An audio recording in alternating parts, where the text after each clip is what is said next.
The view from the bridge of the galactic peacekeeper Vengeance was cold and clear. The ship was huge, a dark metal monster, floating near the large moon of Jupiter. Inside, the lights were soft, and the air smelled like ozone. Commander Vex stood in front of the big window. He was tall, with purple skin and large, black eyes. He looked down at the small, blue planet floating in the dark space. That planet was Earth. Vex did not feel hate. He did not feel anger. He only felt a cold sense of duty. He was a member of the Galactic Coalition, a group of many alien worlds that controlled most of the galaxy. They brought peace and order to the stars. But sometimes, to keep the peace, they had to cut out the infection. To the Coalition, Earth was an infection. He turned to his second-in-command, a tall, thin alien named Thal. "Report on the species," Vex said. His voice was low and sounded like two stones rubbing together. Thal tapped the screen on a metal table. "They are called humans, Commander. They are divided into many countries. They fight wars over land and ideas. They use dirty fuels that poison their own air. They have just started to explore their own solar system using small, primitive rockets." Vex nodded slowly. "And the threat level?" "Level 4 hazard," Thal said. "Highly unpredictable. Extremely violent. They show no signs of unifying. If we let them reach warp speed, they will bring their violence to the stars. The Council says they must be stopped before they spread." Vex looked back at the blue marble. It looked so peaceful from this distance, but he knew the truth. The sensors detected the radio waves coming from the planet, filled with noise of conflict and greed. The Coalition had seen this before. A young species gets too big, too fast, and becomes a danger to everyone else. Usually, these species would just bomb themselves back to the Stone Age. But sometimes, they survived and became a threat to the galaxy. "Prepare the broadcast," Vex ordered. "Inform them of our judgment." Deep underground, in a bunker located near Tokyo, the air was tense. The room was full of screens and computers. Men and women ran around, shouting orders. This was the headquarters of the United Earth Defense Force, or UEDF. For the last 24 hours, the world had been in a panic. A massive alien ship had appeared near Jupiter. It was bigger than anything humans had ever built.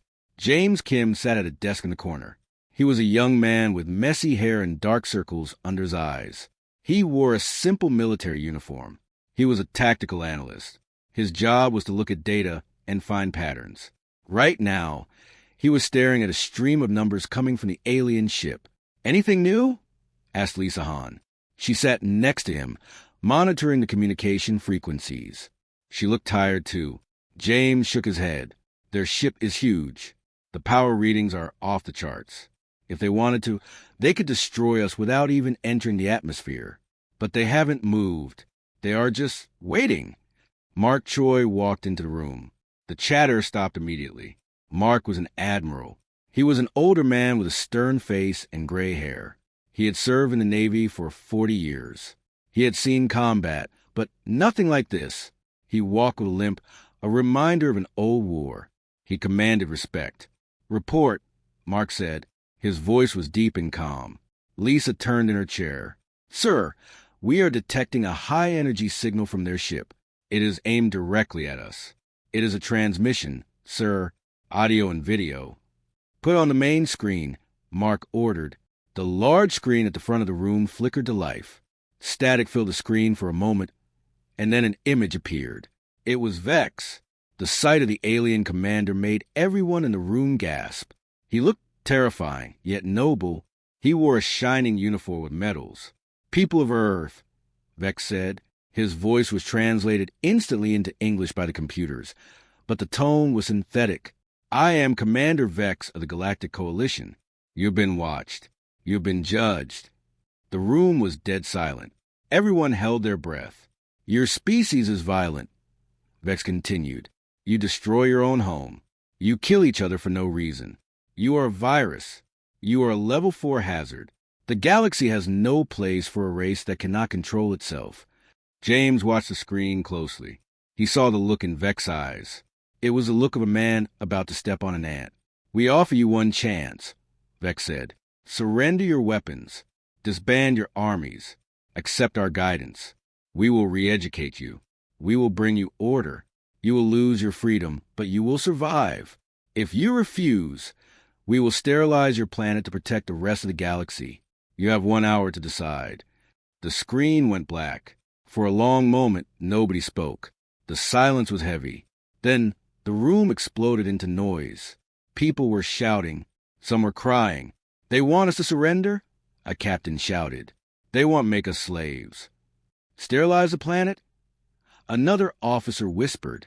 "They will kill everyone." Lisa looked at James. Her face was pale. "What do we do, James? They are so advanced. Look at that ship. Our missiles probably wouldn't even scratch their paint." James didn't answer. He was typing on his keyboard fast. He wasn't looking at the ship.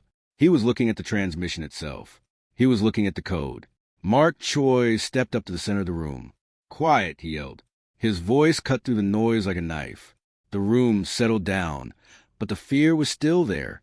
Panic is what they expect. They think we are primitives. They think we will beg for our lives. "But, sir," a young officer said, "we can't fight that. That is a spaceship the size of a moon. We are still using chemical rockets. They can erase us from history." Mark looked at the young officer. "They are arrogant. That is their weakness. They think they know us. They think they know everything about us because they watched us from orbit. But they don't know what we are capable of when we are pushed into a corner." Mark looked down at James. "Kim, you've been studying that signal. Tell me what you see." James stood up. He walked to the main computer. He felt a strange calmness. He was the smartest person in the room, maybe the smartest person on the planet, when it came to data. He had noticed something strange when the alien signal first hit their sensors. "Sir, look at this," James said. He pointed to a graph on the screen. "When their transmission came in, it piggybacked on our own satellite networks. They didn't just send a video. They accessed our internet to translate their language in real time. To do that, they had to interface with our digital infrastructure." Mark frowned. "So? That makes sense. They needed to talk to us." "No, sir," James said. "It means they opened a door. Look at their technology. It is perfect. It is clean. Everything in their fleet is connected. They share data instantly. They don't use firewalls because they never had to fight someone who could hack them. They trust their network." James's eyes were bright now. He had an idea. A crazy, dangerous idea. Dr. Sue Park ran into the room. She was a lead scientist, a brilliant woman with short hair and glasses. She was out of breath. "Admiral Choi," she said, "I have been analyzing the debris from the probes they sent earlier. The tech, it is all based on a shared frequency, a quantum language. If we disrupt that frequency, we can blind them." James finished her sentence. Mark looked at Sue, then at James.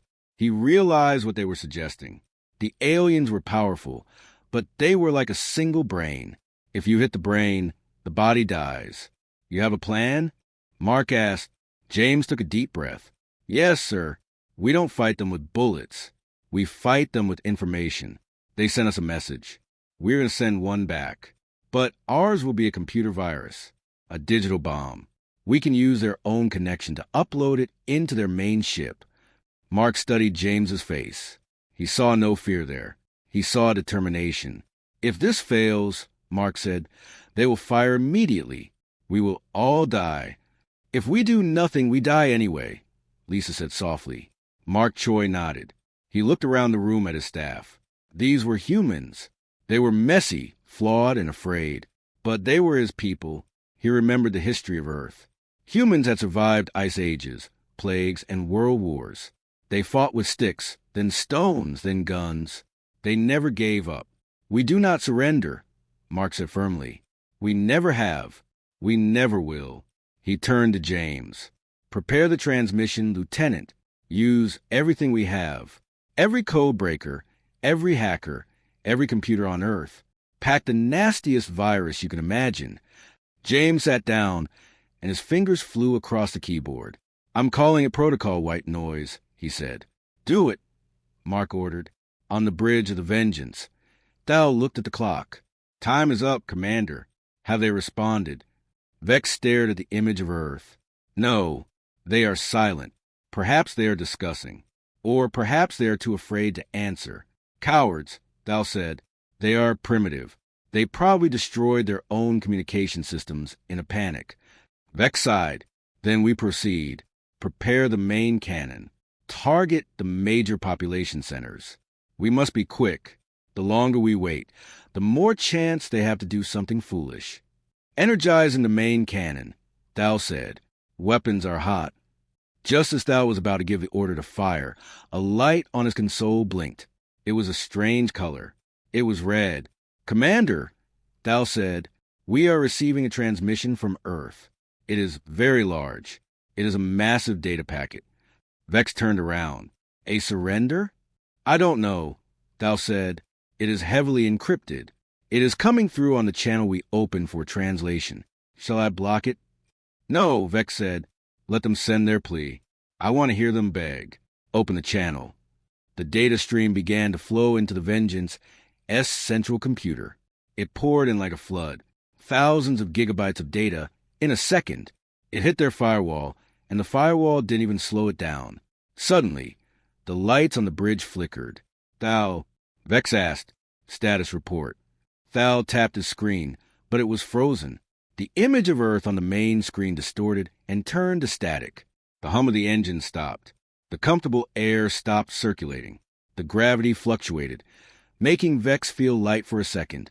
Commander, Thal shouted, his voice full of panic. The main computer is crashing. The data, it is rewriting the navigation protocols. It is locking us out. Vex grabbed the edge of his console to steady himself. Stop it. Disconnect the uplink. I can't. Thal yelled.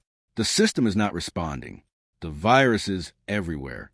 It is in the life support, the weapons, the comms. We are blind. Vex watched in horror as the screens went black one by one. The silence of the bridge was broken only by the beeping of emergency alarms. Then, even the alarm stopped. The ship drifted in the darkness, powerless and silent. What have they done? Vex whispered. Down in the bunker on Earth, the screen suddenly showed a new image. The alien ship was drifting in space. Its lights dark. The power readings were dropping to zero. Lisa Hahn looked at her screen. Sir, the alien ship, it is dead in the water. They have no shields, no engines. James Kim leaned back in his chair and wiped sweat from his forehead. He looked at Admiral Choi. We didn't beg, James said softly. Mark Choi looked at the black screen where the alien ship was. A small smile appeared on his stern face. He picked up the phone to call the leaders of the world. No, Mark said. We certainly did not. The silence of the galaxy had begun. The bridge of the galactic peacekeeper Vengeance was usually a place of perfect order. Soft lights hummed, computers sang with gentle beeps, and the air always smelled clean and recycled. Now it was a tomb of silence. The only light came from the emergency red strips on the floor, casting long, scary shadows. Vex stood near a command chair, gripping the metal armrest so hard his knuckles turned white. Around him, the crew was panicking, running in circles or staring at dead screens with wide, fearful eyes. Report, Vex shouted. His voice echoed in the large room, but no one answered immediately. The artificial gravity stuttered, causing everyone to float an inch off the floor before slamming back down. Thal, his second-in-command, was typing frantically on a manual keyboard, a device that hadn't been used on this ship for centuries. It is gone, Commander, Thal stammered, sweat dripping down his blue face. The quantum network is offline. We are blind. The sensors are black. The navigation system is locked. We are drifting. Vex looked at the main view screen. It was pitch black. He tried to access the ship's internal comms to talk to the engine room, but there was only static. It was impossible. In the history of the Galactic Coalition, this had never happened. Their ships were perfect. Their network was infallible. Yet, a primitive species from a small blue planet had just switched them off like a lamp. Can we restart the system? Vex asked. Try to keep the fear out of his voice. I am trying, Thal said, his fingers shaking. But the virus, it is not just deleting files. It is rewriting the code. It is changing the language of the operating system. The computer does not understand its own commands anymore. Vex felt a cold chill run down his spine. He turned to the weapons officer. What about the main cannon? Was the firing sequence completed? The weapons officer shook his head slowly. No, sir. The energy was building up, but the targeting computer crashed a split second before release. The beam dissipated harmlessly into the shield emitters. We are defenseless. Deep underground, the atmosphere in the Earth defense bunker was completely different. 10 minutes ago, the air had been thick with fear and the smell of cold sweat. Now, it smelled like hot coffee and determination. The silence of the alien ship was visible on the main screens. The massive red that represented the Vengeance was now gray, indicating that it had no power.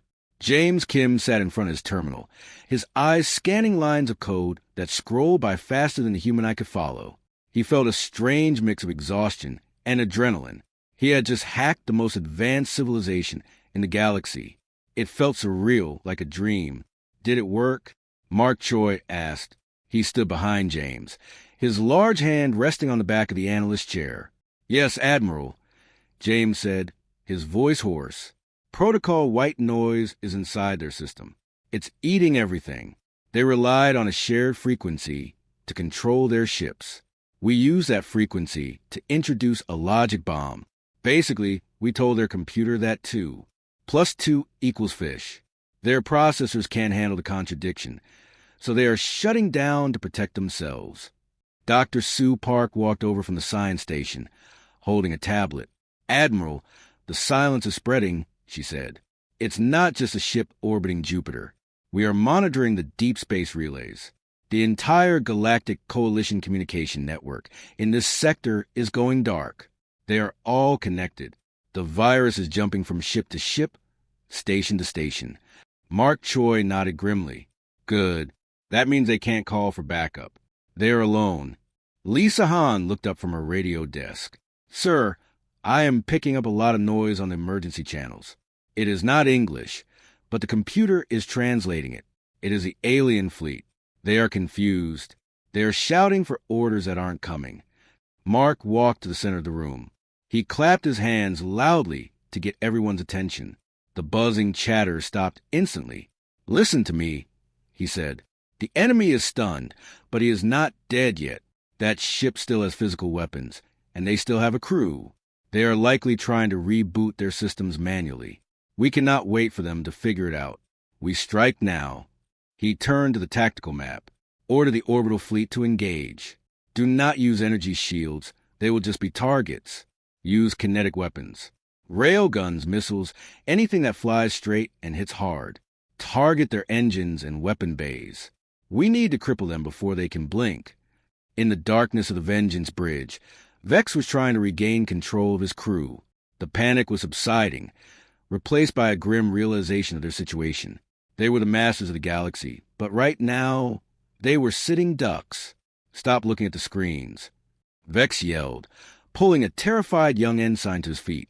The computers are dead, but we are not. We are the coalition. We do not give up the primitives. He pointed to the emergency bulkheads. Go to the manual override for the life support. Get the air circulating again. Thou, get down to the engine room. I want manual control of the thrusters. If we can't navigate with the computer, we will steer by hand. Commander, Thou said hesitantly, our weapons, they are electronically controlled. Without the targeting computers, we cannot aim the main cannon, and the point defense turrets are offline. We cannot shoot down their missiles. Vex slammed his fist into a metal wall. He knew Thal was right. The Coalition had become so dependent on their technology that they had forgotten how to fight without it. Their ships were designed to fight enemies with shields and energy beams, not primitive projectiles.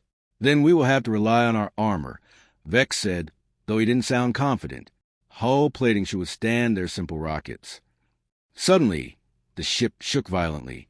A loud booming sound echoed through the hull. Vex was thrown to the floor. Dust fell from the ceiling. Report. Vex screamed. Scrambling back up. We are under attack, a tactical officer yelled, looking out the window. Small craft? Earth ships. They are firing projectiles. Vex rushed to the window. He could see them, tiny silver specks against the blackness of space. They were Earth's orbital fighters. They were spitting out solid metal slugs at incredible speeds. Normally, the Vengeance's energy shields would have vaporized these projectiles instantly, but with the shields down, the slugs were smashing into the ship's hull. Explosions rippled across the surface of the dreadnought. Vex watched in horror as a section of the hull, near the engines, buckled under the bombardment. Fire and air vented out into the vacuum. "They are targeting our propulsion systems." Thal shouted. "They know we are helpless." Back on Earth, James watched the footage from the cockpit cameras of the attacking fighters. It was a strange sight to behold. The massive alien dreadnought, a pinnacle of engineering, was being torn apart by bullets and missiles. It was like a lion being bitten to death by ants. "They are effective," Mark Choi said, watching the tactical map. Red X marks were appearing all over the alien ship's silhouette. "Their armor is tough, but it's not infinite. A railgun round hits with the force of a nuclear bomb. They can't take this punishment forever." "Sir, the aliens are trying to restart their localized grid," Dr. Sue Park warned. "I see power fluctuations in their lower decks. If they get their backup generators online, they might be able to restore point defense." James looked at the data stream. "They are trying to isolate the virus. Clever, but I prepared for that.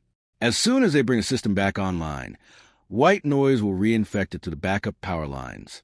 It's a whack-a-mole game, Admiral. Every time they fix something, we break it again." "Keep it up, Kim," Mark said. He pressed a button on the command console. "All ground batteries. Fire at will. Let's give them a show." From the surface of the Earth, massive railgun cannons, hidden inside mountains, fired into the sky. The projectiles accelerated to Mach 20, leaving trails of fire in the atmosphere. They soared up past the moon and slammed into the Vengeance. The alien ship groaned under the assault. It was a beating of pure violence. On the bridge of the alien ship, the lights flickered again, then died completely. The backup generators were instantly overwhelmed by the power surge from the virus. They were plunged back into darkness. "They are relentless," Thal whispered, watching another explosion rock the ship. "How can they do this? We have analyzed their wars. They usually stop when they are outmatched. Why do they keep fighting?" Vex looked out the window at the small, aggressive ships. He remembered the message in the transmission, the part he hadn't read carefully before, the human history. It was full of wars where they were outnumbered and outgunned, wars where they were losing but refused to stop until the enemy was dead. He realized he had made a mistake. He thought humans were dangerous because they were aggressive. He didn't realize they were dangerous because they were stubborn. "They are not fighting for territory," Vex said, a new tone of respect in his voice. "They are fighting for their existence, and they do not care about the odds. We are losing the hull integrity," an engineer reported over a portable radio. "If they breach the main deck, we will lose atmosphere in the whole section." Vex looked around his dark bridge. His crew was terrified. They had never been in a fair fight. They had always been the ones with the better guns, the better shields. Now, the playing field was level, and they were losing. "Abandon the external weapons arrays," Vex ordered. "Divert all power to the structural integrity field. Reinforce the bulkheads. We must survive this bombardment." "Commander, we are drifting toward Jupiter's gravity well," Thal said. "Without engines, we will be pulled in. The gravity will crush us." "Then we better stop drifting," Vex said grimly. "Rally the crew. We have to go to the engine room and crank the valves manually. If we are going to die, we die trying to save the ship." On Earth, in the quiet command center, Lisa Hahn lowered her headphones. "Sir, the alien ship has stopped firing back completely. They are just taking the hits. Their power output is dropping." Mark Choi stared at the screen. The mighty Vengeance was drifting, smoking and broken. It was a humbling sight. The most powerful weapon in the solar system was now just a piece of junk floating in the dark. "Admiral," James said quietly, "I have an idea. Instead of destroying them, we should capture it." Mark looked at him. "Capture it? That ship is full of hostile aliens." "Yes," James said, "but think about the technology. If we can capture it intact, We can learn how their FTL drives work. We can learn how their shields work. We can reverse engineer everything. It would jump human technology forward 1,000 years in a single day. Mark stroked his chin. It is risky, boarding a hostile vessel in zero gravity. But they are disorganized, Dr. Sue Park pointed out. They have no comms, no command structure, and no shields. They are trapped in a metal box in the dark. If we send the Marines now, we can take the bridge before they know what hit them. Mark looked at the tactical map one last time. The alien ship was helpless. It was the perfect opportunity. A chance to turn the tables not just for today, but for the future of humanity. Agreed, Mark said. Contact the Space Marines. Prepare a boarding party. Tell them to bring flashlights and heavy weaponry. We are going hunting. The silence in the galaxy was not just a lack of noise. It was a vacuum waiting to be filled, and humanity was ready to step in and fill it. The silence that fell across the solar system was not empty. It was heavy. It was the weight of a million things that were not happening. The usual background noise of the galaxy, the chatter of trade ships, the hum of deep space sensors, the constant digital heartbeat of the Galactic Coalition, was gone. In its place was a cold, static nothingness. The galaxy had gone offline, and in that darkness, humanity was waking up. On the bridge of the Vengeance, Commander Vex was trying to understand how everything had gone wrong so quickly.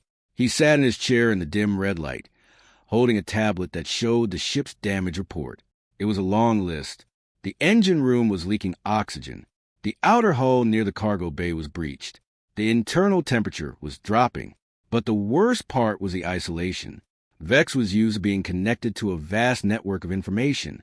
He could usually know the weather on a planet 3 star systems away, or the fuel levels of a patrol ship in the next sector. Now he knew nothing. Commander, Thal said quietly. He was sitting on the floor, leaning against a console that refused to turn on. I have been trying to use the emergency beacon. It is a simple radio transmitter. It should work. But there's no answer. Vex looked down at him. The virus is blocking the frequency? No, sir, Thal said, his voice shaking. That is the problem. The radio waves are going out. They are traveling into the void. But there's no one to hear them. The virus didn't just blind us. It infected the relay stations. It shut down the entire coalition network. We are not just blind, Commander. We are alone. Vex felt a true sense of fear for the first time. Being alone in space was terrifying for a species that relied on collective intelligence. Without the network, the coalition was just a bunch of scattered metal boxes. We are not alone, Vex said, trying to sound strong. We have each other, and we have this ship. We will repair the backup generator. We will restore power to the weapons, and we will blast these primitives out of the sky. But even as he said it, he heard a noise. It was a thumping sound, rhythmic and distant. It came through the metal floor of the ship. It sounded like metal hitting metal. It was the sound of a hammer or an axe chopping at the door. The sound grew louder. It was coming from the airlock on the starboard side. They are boarding us, Vex said. Standing up, he grabbed a pulse rifle from the rack on the wall. It was heavy and felt clumsy compared to the energy weapons he usually trained with, but it was mechanical. It didn't need a computer to fire. To your stations. Defend the bridge. Do not let them take the ship. Outside the hull of the Vengeance, the battle was entering a new phase. The Earth Defense Force fighters had stopped their bombing run. They were now escorting heavy transport shuttles. These shuttles looked clumsy, like flying bricks compared to the sleek alien ships, but they were heavily armored. They were carrying the United Earthspace Marines. James Kim watched the footage from the bridge cameras in the Earth bunker. He felt like he was watching a movie about cavemen attacking a futuristic castle. The Marines were using magnetic grappling hooks to attach their shuttles to the alien hull. They were using high-powered laser cutters to slice through the outer doors. It's messy, Dr. Sue Park said, standing next to him. Look at them.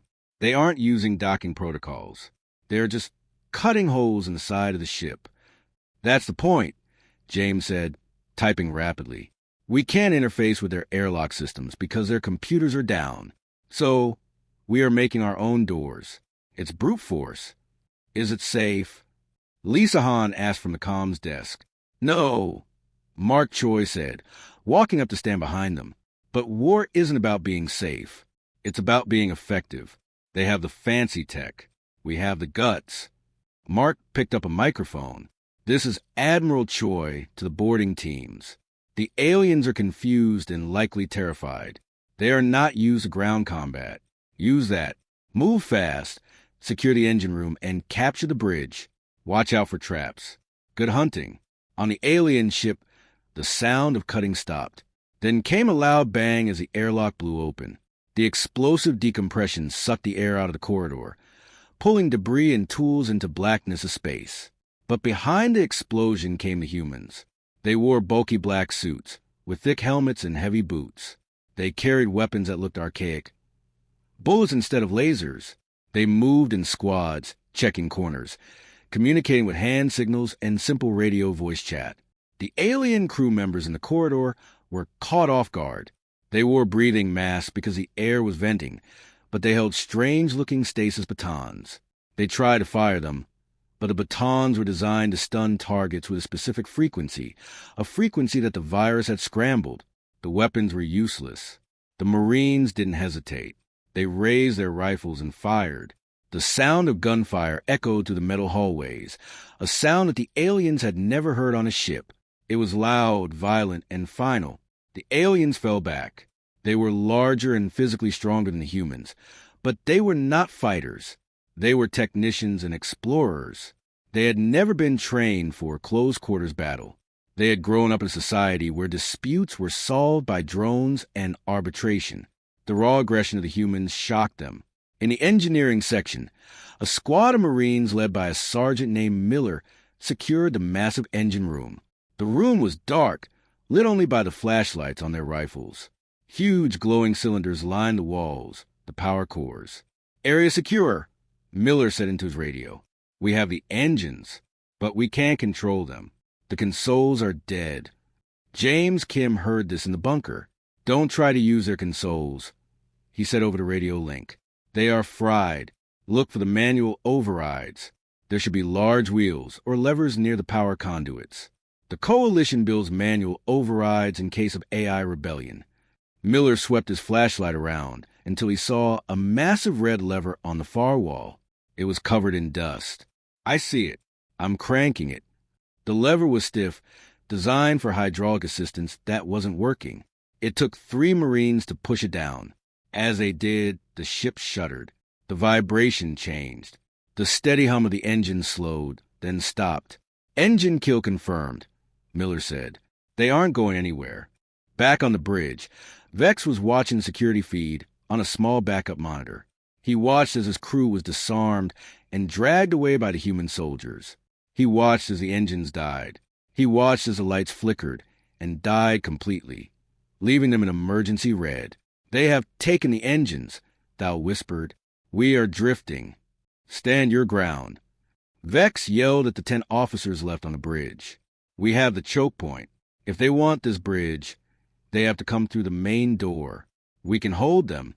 Vex aimed his pulse rifle at the large blast doors that led to the corridor. He knew that if they broke through, the war was over. But he also knew that his people were not killers. His hand shook slightly.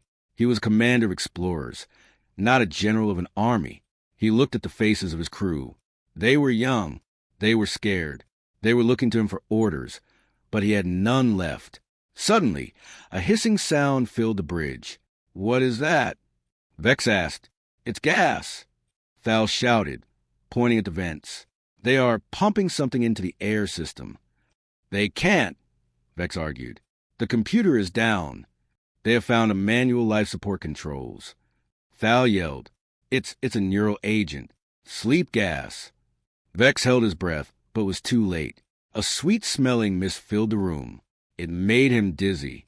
His legs felt like lead.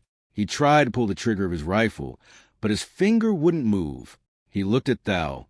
The young alien had already fallen to the floor, fast asleep. One by one, the crew collapsed. Vex fought it, but his eyes were so heavy. The last thing he saw was a blast door sliding open. He saw Black Boots stepping over the threshold. He saw a human. in a heavy exosuit walked through the mist. The human walked up to Vex. Vex tried to speak, to demand a fair trial, but his tongue was numb. The human reached out and gently took the rifle from Vex's hands. Then the human leaned in close. Through the glass of Vex's helmet, he saw a pair of human eyes. "Target secure," the human said. Vex's vision faded to black.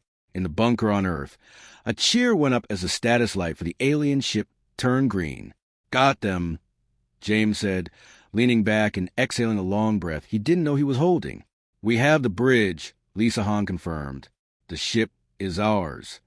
Mark Choi stood tall, looking at the main screen. The Vengeance was now a silent tomb in space, completely under human control. The silence of the galaxy was no longer a mystery. It was a weapon that humanity had wielded, and they had won. "Prepare the prize crews," Mark ordered. "I want every piece of data on that ship downloaded. I want to know how their engines work, how their shields work, everything." "And the prisoners, sir?" Lisa asked. Mark looked at the image of the disabled ship. "Treat them well. We are not monsters. We are the new masters of the system. Let's show the galaxy what that means." The silence in the room was filled with the sound of typing and whispered conversations. The air buzzed with excitement. They had done the impossible. They had defeated a superior force using nothing but wits and brute force. And now, the secrets of stars were theirs for the taking. The air inside the captured dreadnought was cold and smelled of stale ozone, but the battle was over. The flashing red emergency lights had been replaced by the harsh, bright white beams of military work lights.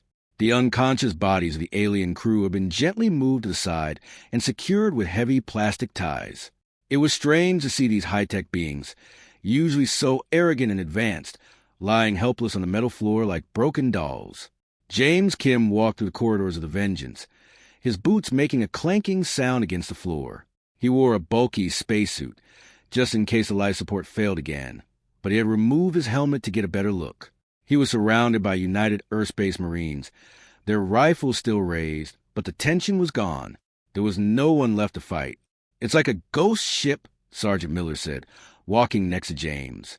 The Marine was a big man, but he looked small in the wide, high-ceiling hallways of the alien vessel.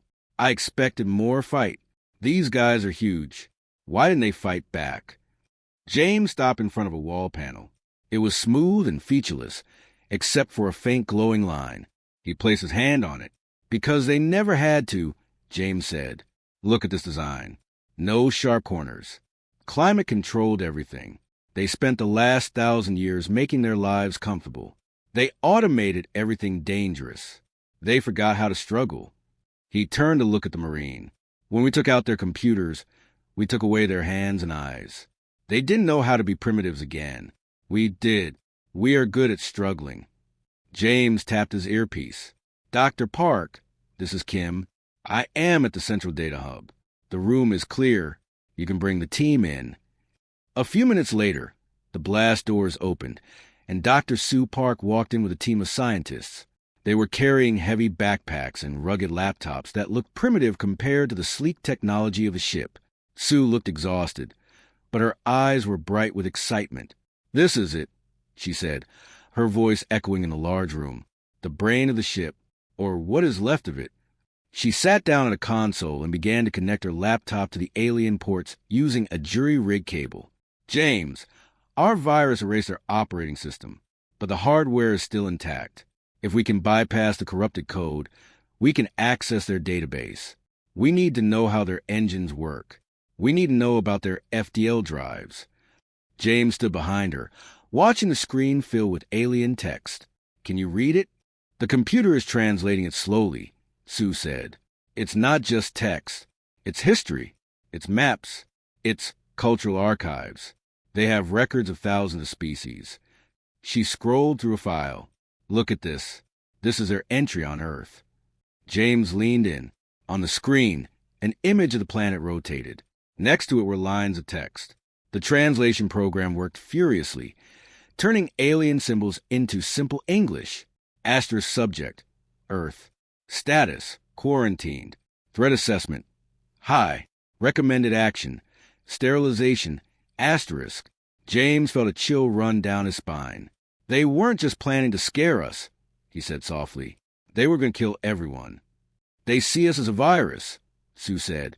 They classify any species that wages internal war as a level 4 hazard. They think that because we fight each other, we will inevitably destroy the galaxy if we leave. They were wrong. A deep voice came from the doorway. Everyone turned around. Mark Choi stood there.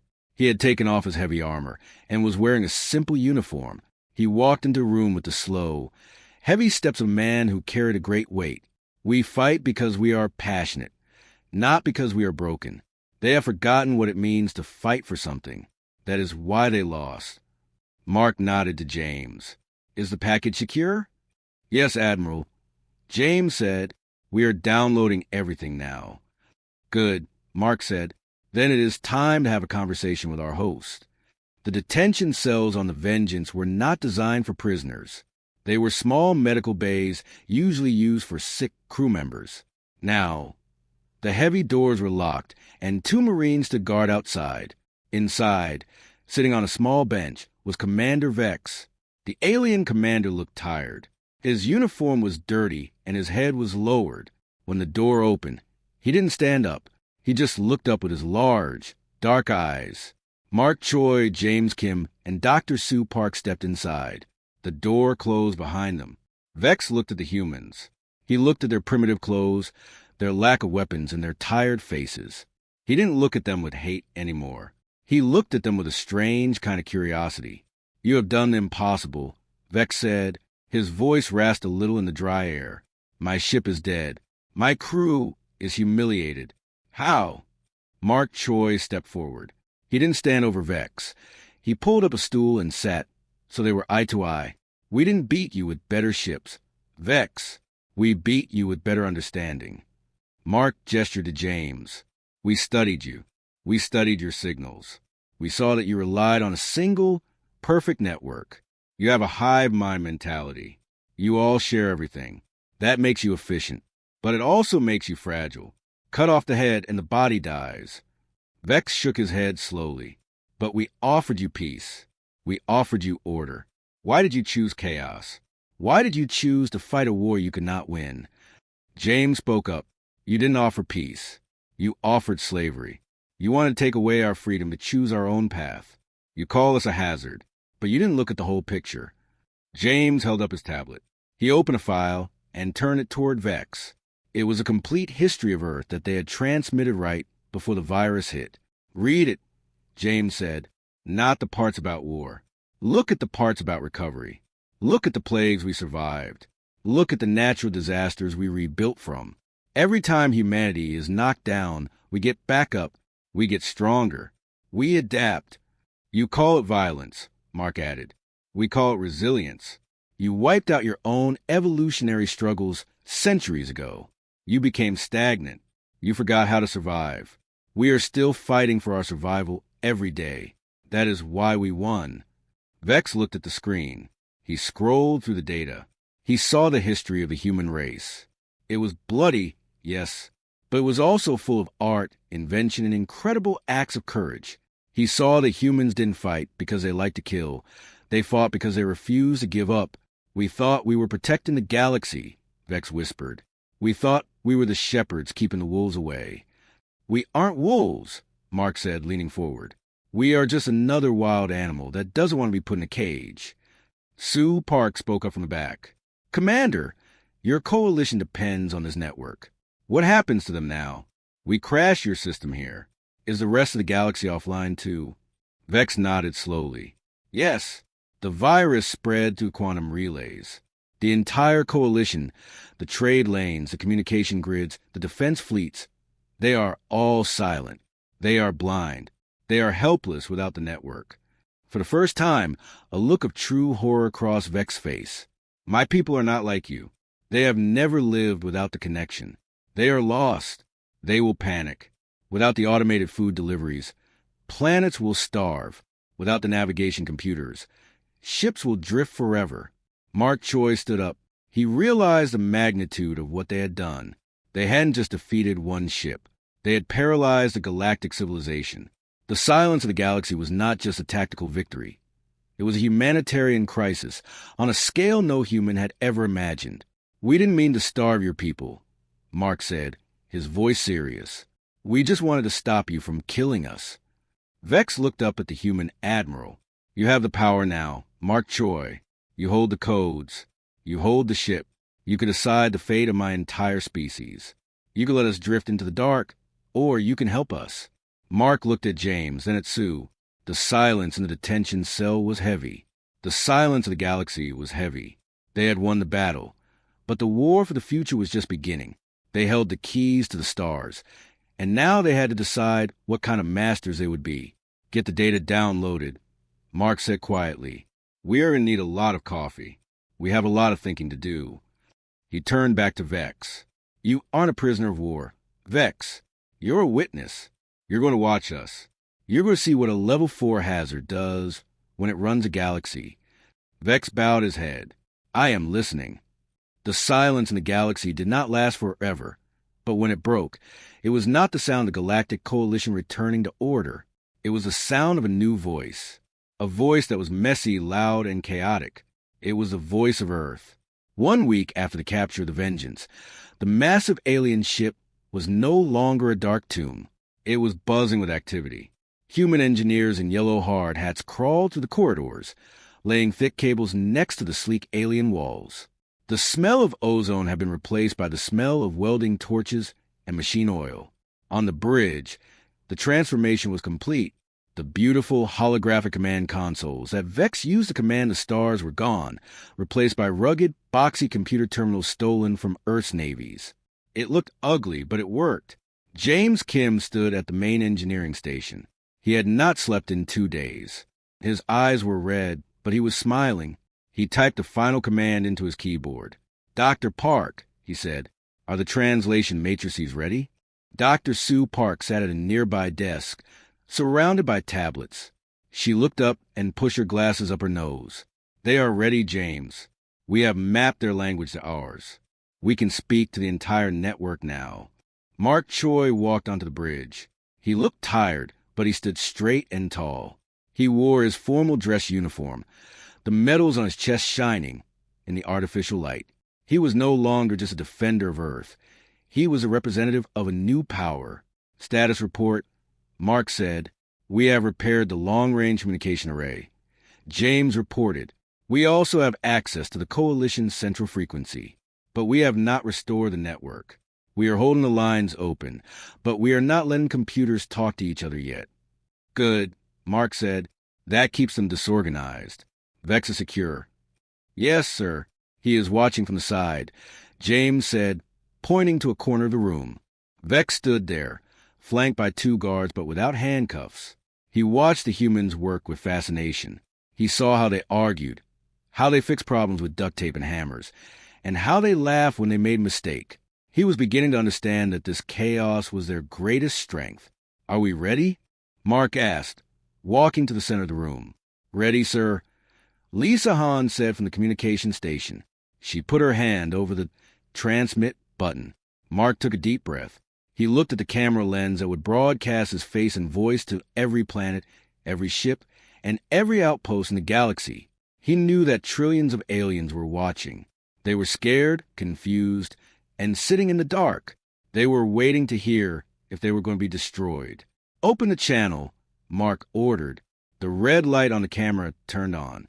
The signal shot out from the Vengeance, bounced off the disabled relay stations, and flooded the galaxy. "Citizens of the Galactic Coalition," Mark said. His voice was deep and steady. "This is Admiral Mark Choi of the United Earth Defense Force. I am speaking to you from the bridge of the ship you once called the Vengeance." For a moment, there was only static. Then the signal cleared. "3 weeks ago, you classified us as a hazard," Mark continued. "You sent a fleet to sterilize our planet because you were afraid of us. You thought you were superior. You thought your perfect technology made you gods." Mark paused. "You were wrong. We are not gods.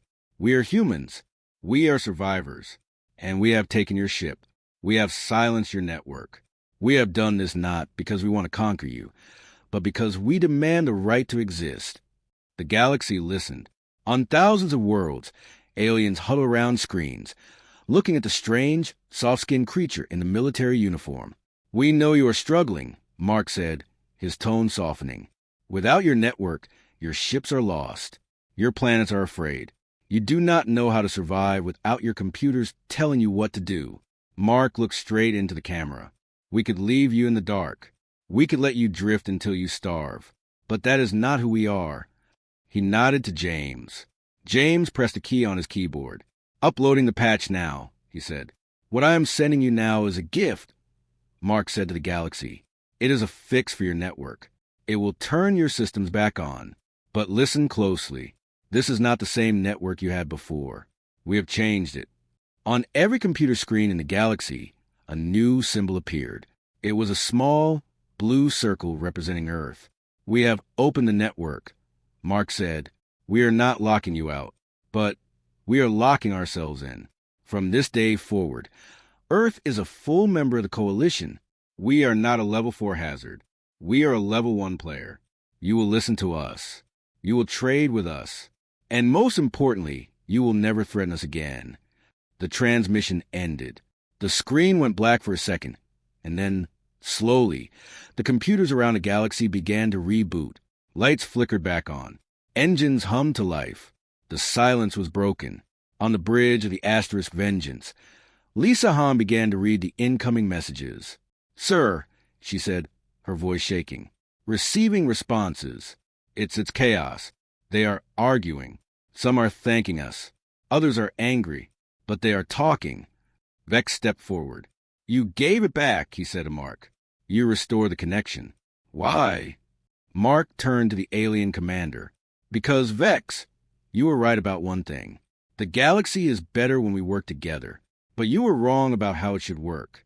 It shouldn't be a dictatorship of the strong. It should be a partnership." Mark walked over to the large window. Below them, Earth was spinning, a beautiful blue marble in the darkness. "We have something you don't have," Mark said.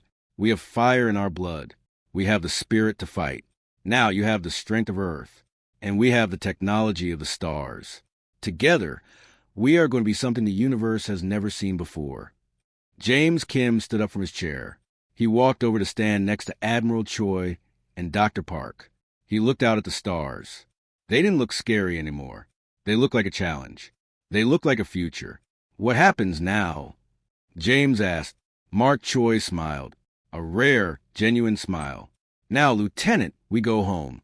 We tell the world that they don't have to hide anymore. And then we build a bigger fleet." Vex looked at the humans. He saw the tiredness in their eyes, but he also saw the determination. He realized that the transmission they had sent, the one that crashed his ship, wasn't a virus. It was a declaration of life. "I will help you," Vex said quietly. "I will teach you how to fly these ships. I will teach you the ways of the galaxy." "Good," Mark said, placing a hand on Vex's shoulder. "You're going to need a uniform. We're going to be busy." The ship turned slowly. It pointed its nose away from the dark void of Jupiter and toward the warm light of Earth. The engines roared, not with the silent pulse of the old engines, but with a rumble that shook the floor. They had started the day as a target. They ended the day as the victors. The galaxy had tried to silence Earth, but Earth had made the galaxy listen. As the ship accelerated toward home, James looked at his friends. Lisa was laughing at something on the screen. Dr. Park was sketching designs for a new engine hybrid. Mark was staring at Earth with tears in his eyes. They were a motley crew. They were dangerous and unpredictable. And they were exactly what the galaxy needed. The transmission was over. The galaxy was speaking again, but the language had changed. The voice was human, and the signal was strong.